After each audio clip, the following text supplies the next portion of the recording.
alcanzar que te mire la gente, provocar el aplauso de todos, ser primero en las filas tal vez,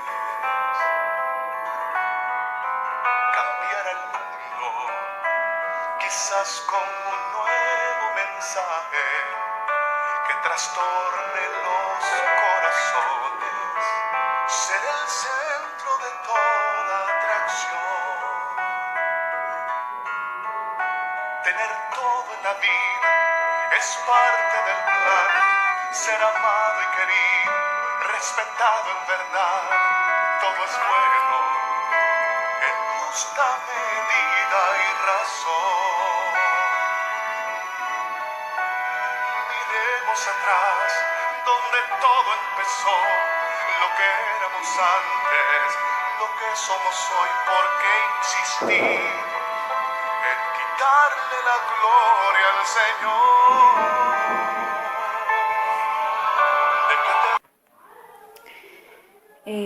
Dios los bendiga, les saludo de una manera especial, con mucho amor, con mucho cariño, y invitándolos y dándoles la bienvenida a escuchar momentos de reflexión para tu vida. Que te aplauda la gente si detrás del telón sigue sentado el dador de la vida, esperando que un día le presten atención.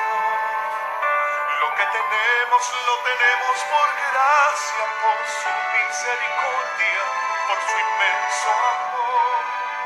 Y en el momento de abrirse la cortina, si alguno te admira, que vean la imagen de Dios.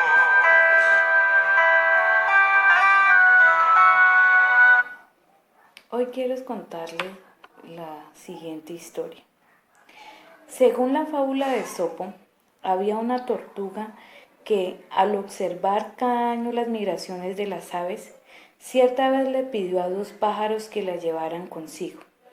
Para ello, sugirió la idea de que los dos pájaros sujetasen un palo desde sus extremos con sus picos y que ella se tomara con su boca del medio del palo.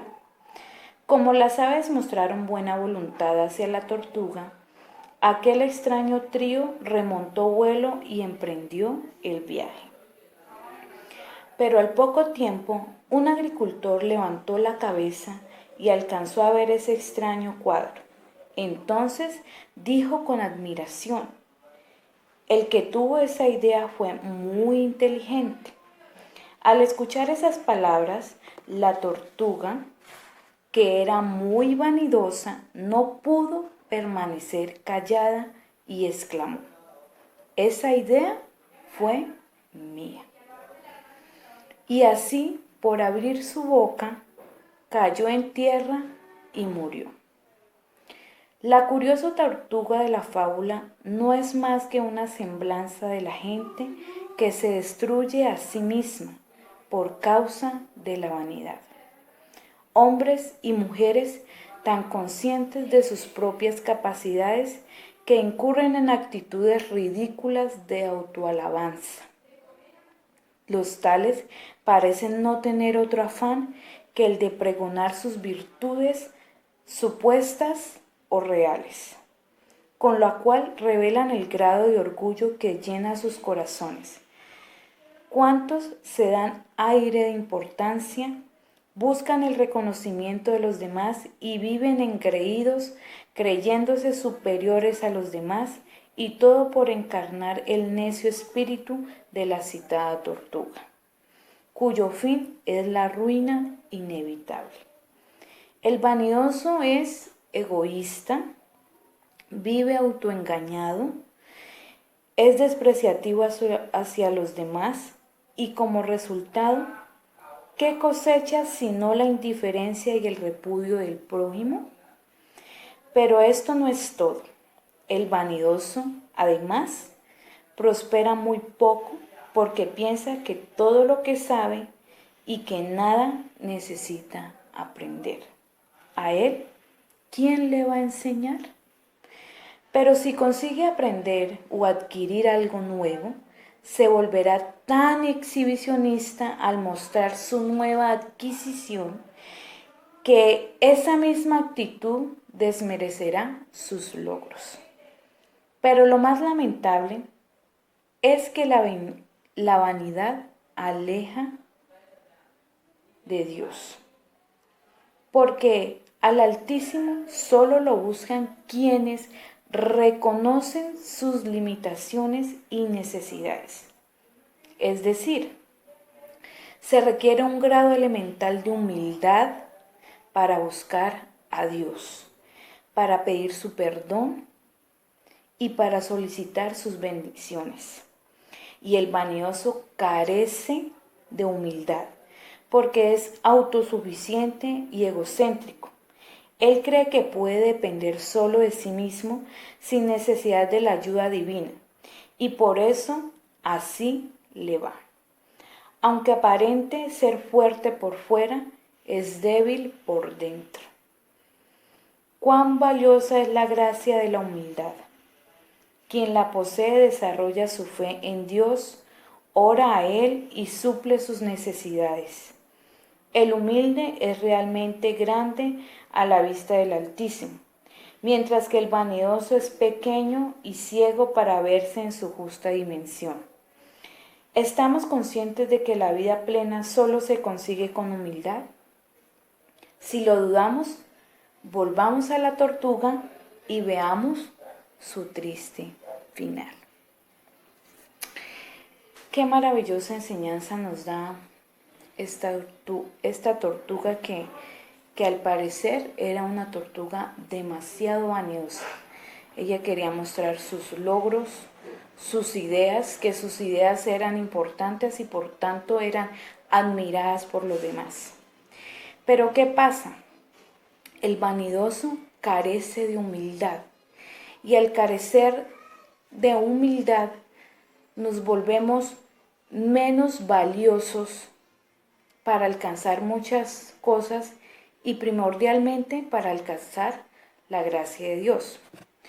Quiero citarles 3 versículos referentes a la humildad, referentes a lo importante que es la humildad en nuestras vidas y sobre todo que la apliquemos.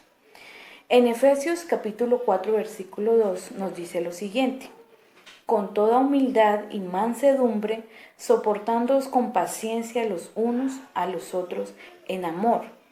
¿Esto qué quiere decir?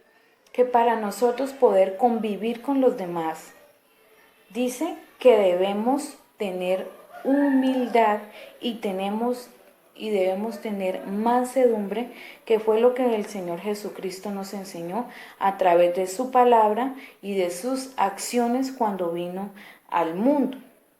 Voy a citar ahora Filipenses capítulo 2 versículo 3 que dice: nada hagáis por contienda o vanagloria, antes bien con humildad, estimando cada uno a los demás como superiores a él mismo. ¿Qué nos quiere decir? Que siempre en la vida habrán personas que van a ser superiores a nosotros, así como también van a haber personas inferiores a nosotros. Pero nos dice que nosotros debemos tomar a los demás como superiores a nosotros. O sea, siempre siendo nosotros humildes y no elevándonos sobre los demás, haciendo sentir menos a los demás, sino que siempre veamos a los demás por encima de nosotros. Y el último versículo que quiero citar y que nos enseña algo maravilloso en la palabra, en el Evangelio de San Lucas, capítulo 18, 14, el Señor Jesucristo dice: os digo que éste descendió a su casa justificado antes que el otro, porque cualquiera que se enaltece será humillado, y el que se humilla será enaltecido. Entonces, ¿cuánto debemos nosotros valorar la humildad en nuestra vida? Que nuestra vida prime la humildad. El Señor Jesucristo nos daba esta parábola del fariseo y del publicano en el Evangelio de San Lucas capítulo 18, que lo podemos leer en el versículo, desde el versículo 9 hasta el versículo 14, donde nos habla de un fariseo y un publicano.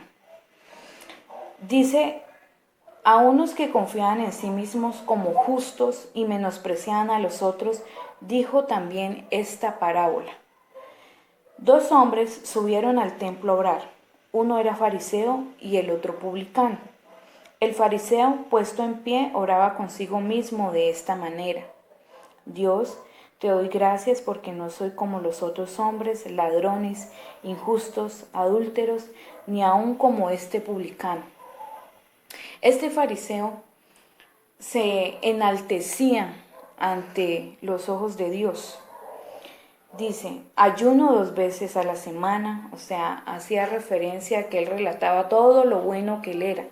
Pero al él hacer estas expresiones, lo que se veía era su egoísmo, su vanagloria y cómo él se enaltecía de la persona que él era.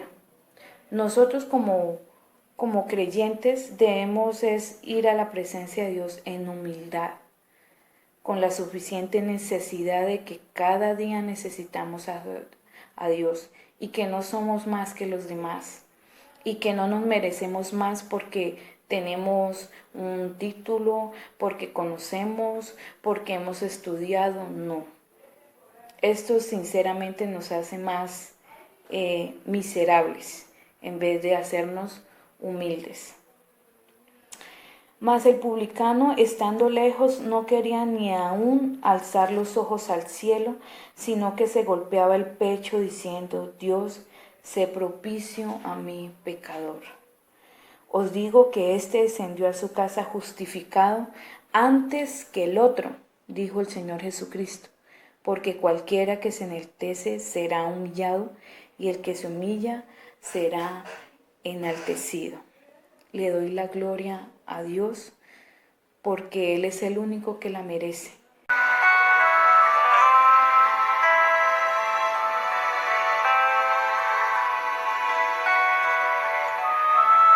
Señor, perdón si el aplauso o cualquier comentario me hayan movido a llevarme la gloria. Y Dios, te doy las gracias por tu amor y tu misericordia. Me despojo de toda grandeza, mi corona yo pongo a tus pies. Pues de qué me vale alcanzar lo que quiera, que me aplauda la gente si detrás del telón está sentado el dador de la vida, esperando que un día le presten atención. Lo que tenemos lo tenemos por gracia, por su misericordia, por su inmenso amor. Y en el momento de abrirse la cortina, si alguno te admira, que vean la imagen de Dios. ¿De qué te vale alcanzar lo que quiera, que te aplauda la gente si detrás del telón está sentado el dador de la vida, esperando que un día le presten atención? Lo que tenemos lo tenemos por gracia, por su misericordia, por su inmenso